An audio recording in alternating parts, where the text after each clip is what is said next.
the vision stopped. No more voices from the depths. No symbols rising uninvited. No fire, no mirrors. No ancestors. Just mornings. Coffee cooling on the table. Traffic. Noise. Repetition. And the quiet question no myth prepares you for. Was any of it real if life looks the same? He expected transformation to feel powerful. Instead, it felt ordinary. The ego mourned the loss of intensity. The soul accepted it, because awakening is not permanent ecstasy. It is permanent responsibility. He wanted to speak, to explain, to warn others. But wisdom spoken before it ripens becomes noise. Some truths can only be lived, not transferred. Silence became discipline. People did not suddenly understand him. Some relationships deepened. Others quietly dissolved. Not out of anger, but incompatibility of awareness. You cannot return to old contracts. Once you have read the fine print, knowing more did not make choices easier. It made them heavier. There were no excuses left.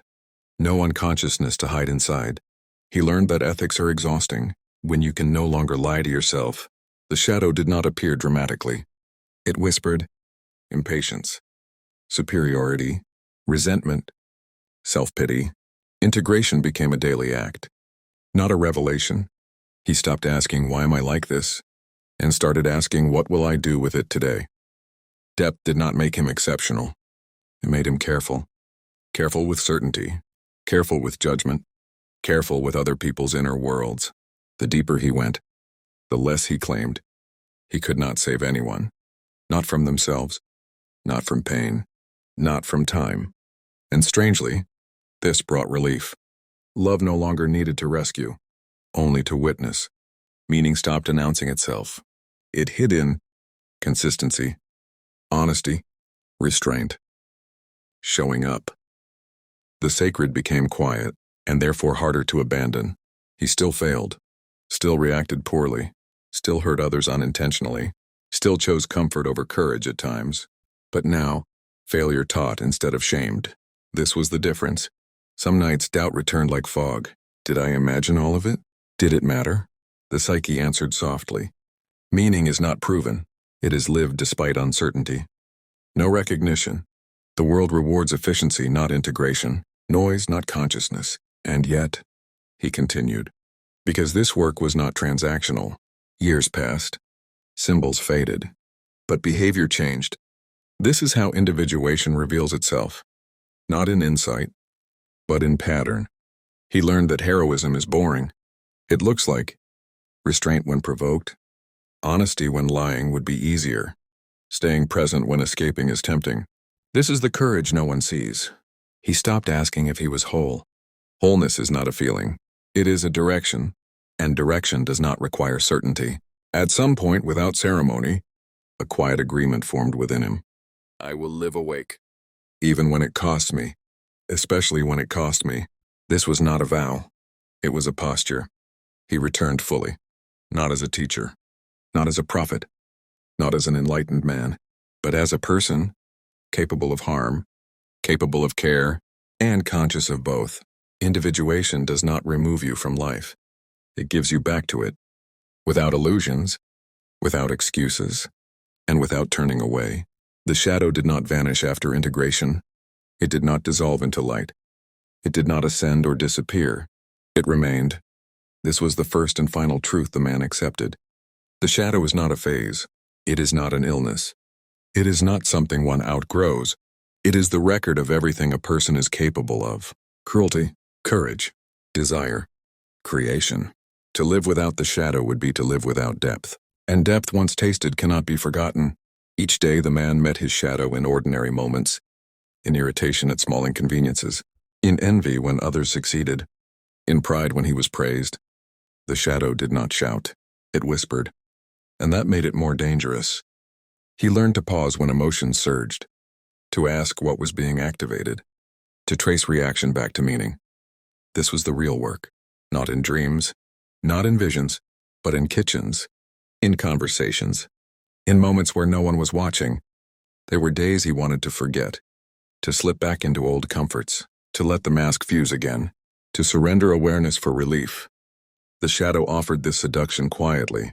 Just this once, it suggested. No one will know. And it was right. No one would, except him. Consciousness had a cost. Once awakened, it could not be undone without consequence. He learned that regression was not failure, but choosing to stay there was. Individuation did not make him superior. It isolated him. Not physically, but morally. He could no longer hide behind crowds. He could no longer outsource judgment to ideology. He could no longer say everyone does it. Choice stood naked before him. Right and wrong were no longer rules. They were responsibilities. And responsibility is lonely, but it is also real. Living with the shadow changed how he saw others. He no longer demanded purity. He no longer expected consistency. He no longer believed in villains without wounds. This did not make him permissive. It made him precise. He could see danger without demonizing it. He could feel compassion without surrendering boundaries. He learned the difference between understanding and excusing, and that difference mattered. Nothing about his life looked heroic. He worked. He rested. He failed. He repaired. But something subtle had shifted. Each action carried weight. Each word carried consequence. Each silence carried intention. Meaning was no longer searched for. It was generated through attention, through restraint, through honesty. The sacred was no longer elsewhere. It lived in the ordinary. Sometimes at dusk he walked alone. The light softened. The world slowed. His shadow stretched beside him. Not ahead, not behind. Aligned. He did not speak to it. He did not need to. They had reached an agreement. You do not conquer the shadow. You learn to walk with it, to listen without obeying, to feel without acting blindly, to choose without illusion. This is not enlightenment. It is something quieter, something heavier. To live awake, to live accountable, to live whole, and to begin again.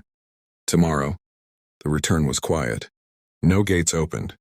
No voice announced his arrival. The world did not bend to acknowledge what he had endured. The street looked the same as before. The buildings stood where they always had.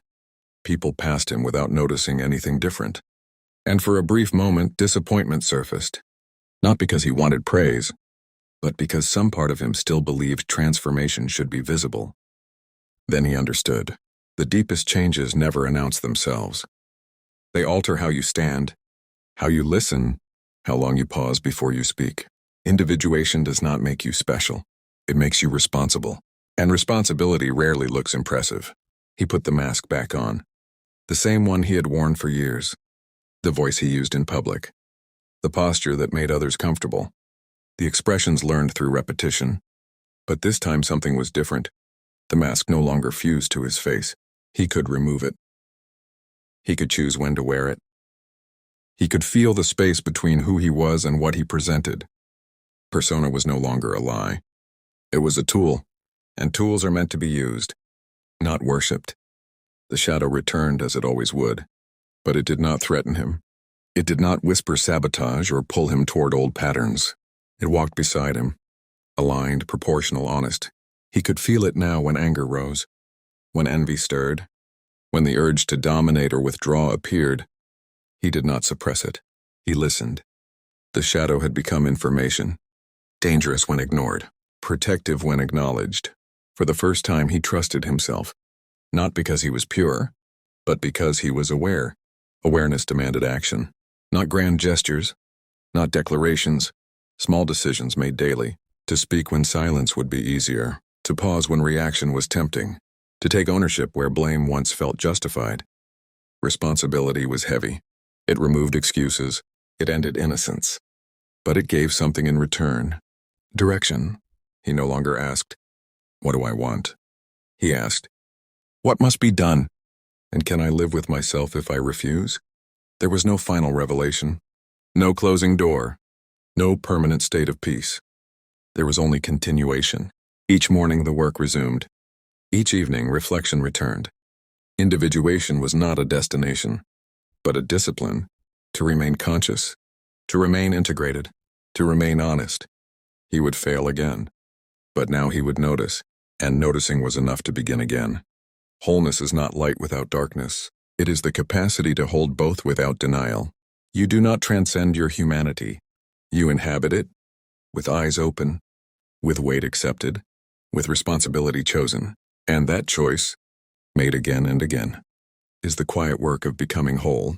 The man believed discipline was freedom. He organized his life the way one organizes a desk. Everything labeled, everything useful, nothing excessive. He spoke carefully, choosing words that could not betray him. He listened politely but never deeply. Emotion, he believed, was a weakness disguised as authenticity. And the world rewarded him. People trusted him. Authorities respected him. No one questioned his sanity. But at night, when the performance ended, he felt like a house with all the lights on and no one living inside. He did not suffer dramatically. There were no breakdowns, no tears in public spaces. Instead, there was a quieter terror, a sense that life was happening around him, not through him. Sometimes he would pause mid-movement, hand on a door handle, eyes fixed on nothing, and feel an urge to scream without knowing why. He swallowed it. He always did. The unconscious does not knock politely. It waits until resistance weakens. The dream arrived on a night like any other. He was walking through a city that felt familiar but unnamed. The streets were narrow. The walls leaned inward, pressing close, as if the city itself were curious about him. There were no people, no voices, only footsteps. His own. Then he noticed something wrong. His shadow stretched ahead of him, longer than his body should allow. It moved first. He stopped walking. The shadow did not. It continued forward, then turned. Slowly, deliberately, as if it had been waiting for this moment. He felt an ancient fear, not of being attacked, but of being recognized. When the shadow raised its head, the dream shattered. He woke gasping, heart pounding violently. The room was familiar, safe, yet something had crossed a threshold. By morning he explained it away, but the dream did not leave him. It watched. The most dangerous moment is not madness. It is the moment when madness makes sense. Weeks passed. The man resumed his routines, but something subtle shifted. Silence grew heavy. Mirrors felt dishonest. At dusk, when light surrendered slowly, he stood in his apartment watching the wall. His shadow lengthened, then stopped. He continued moving. The shadow did not follow. A chill crept into his spine. Then, against all logic, the shadow turned its head. "You have lived only what was permitted," it said. The voice was calm, almost kind. The man stumbled backward, breath shallow, mind racing. "No," he whispered. "You are not real." The shadow did not argue. It waited. That frightened him more than rage ever could. He did what most people do when confronted by the unconscious. He ran, not with his feet but with noise. Work expanded to fill every hour. Music played constantly. Sleep came only through exhaustion. Yet the dreams intensified. Locked doors, cracked mirrors, voices calling him by names he did not recognize. The shadow appeared less often, but its absence felt intentional, as if it were allowing him one final chance to turn back. Deep within, a realization began to form. This was not an enemy. This was not illness. This was a summons. And summonses are not requests. There comes a moment in every life when the inner world demands equal authority. Some answer it with courage. Some answer it with destruction. Most pretend they never heard the call. But the shadow is patient, and it always collects its due. The descent did not begin with a decision. It began with a failure. One morning, the man stood before his door and could not remember why he was leaving. His hand rested on the handle. His mind was empty. Behind him, the shadow waited. "You can no longer move forward," it said, because forward no longer exists. The wall beside him rippled as if reality had grown thin. A staircase revealed itself where no staircase should be. Stone steps spiraled downward, vanishing into darkness. "This is madness," the man said. "No," the shadow replied. "This is what you have postponed." With trembling breath, the man stepped onto the first stair. The world above folded inward and sealed itself shut. Each level took something from him. The first room stripped his name. He spoke it aloud, and the sound vanished before reaching his ears. The second room took his roles. Worker, son, friend. They fell from him like discarded clothing. The third room took his beliefs. Ideas he had inherited but never questioned. He tried to argue. The walls did not respond. The shadow followed silently, no longer leading, only witnessing. By the time he reached the fourth level, he felt lighter and terrified. For without identity, there is no defense. At the bottom of the descent, there was no door, only a mirror. It stood alone, tall and ancient, framed in stone older than language. The man approached it cautiously. What stared back was not a reflection, but a confession. He saw himself speaking words meant to wound. Turning away from suffering he could have eased. Choosing comfort over truth again and again. "I am not this," he whispered. The mirror did not argue. He raised his fist and struck it. The impact echoed. But the glass did not crack. Because it was not glass, it was truth. "This is what you denied," the shadow said softly. "And what you deny rules you." The man collapsed. His knees hit the stone floor. And for the first time in his life, he did not defend himself. Time ceased to exist. Without name, without role, without story, the man drifted. Thought dissolved first, then resistance. There was no light, no darkness, only awareness without center. The shadow faded not because it left, but because there was no ego left to oppose it. In that stillness, a truth emerged. Not spoken, but known. You are not who you think you are. You are who remains when the story ends. Something within him shattered. Not violently, mercifully. Descent is not punishment. It is the return to what was buried alive. Most people never go this far. Not because they are weak, but because they are afraid of what might survive. And yet, only what survives the descent deserves to ascend. She did not come to save him. She came to remind him of what he had abandoned. She rose from the depths not as a lover, not as a mother, but as a mirror made of feeling. Her eyes held every word he never spoke, every grief he postponed, every tenderness he labeled weakness. "You thought strength was distance," she said softly. "But distance is how the soul starves." He wanted to reach for her. He did not. Some truths must be approached with stillness. She showed him the life he did not live. The love he feared would undo him. The creativity he buried for approval. The moments where his heart whispered, and he chose silence. And still she did not accuse him. The soul does not punish. It waits. She began to fade back into the dark water, her voice lingering like breath on glass. "When you are ready to feel without armor," she said, "I will speak again." The man stood alone at the well. But for the first time, he did not feel empty. He felt open. The fire did not rage. It waited. There was no scream when the man stepped into it. Only heat, precise and honest. It burned nothing that was real. The lies ignited first, then the borrowed beliefs, then the versions of himself built for survival rather than truth. He felt shame rise and remain, until it softened into humility. He felt anger flare, until it cooled into clarity. This was not purification. This was integration. The fire did not ask him to become new. It asked him to stop pretending. When he emerged, he was not lighter. He was denser, weighted with responsibility, anchored by awareness. The flame dimmed, but it never went out. It moved inside him. And from that moment on, he would either live consciously or burn from within.